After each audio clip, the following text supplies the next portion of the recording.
When I used to work in construction, the best painters that I worked with spent 80% of their time prepping and 20% of the time painting. After doing all their prep and making sure they were totally ready, their painting was fast, easy, and resulted in a great final product. The same principles can be applied to cooking. Making sure you and your kitchen are ready to go can be the difference between a delicious meal cooked quickly and with little stress, or an awful, frustrating mess with missing ingredients, cut corners, and unhappy diners. In this video, I'm going to go over 5 different things that you should always do before you get started in the kitchen so you can set yourself up for success. Let's go.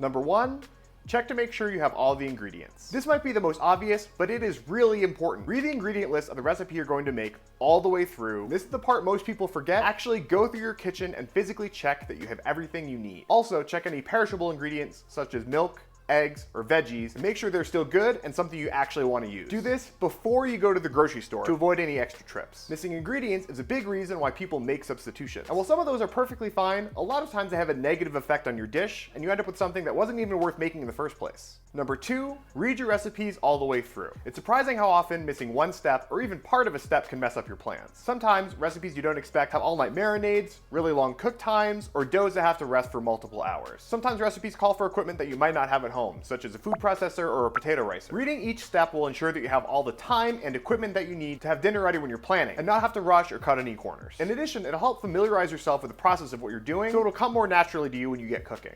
Number 3, work in a clean kitchen.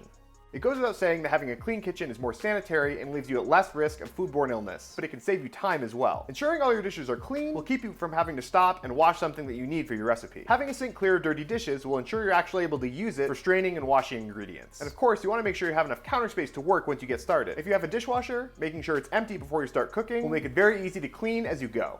Number 4, wash your hands. That's right. Cleaning your kitchen doesn't mean anything if you don't have clean hands. If you don't remember how to do that from the first weeks of COVID, I'm not going to demonstrate it for you. There are other resources that will do that better. And if you're wondering why you need to take this step, go ahead and leave a comment below so I know not to come to your house for dinner. Number 5, Misen Place.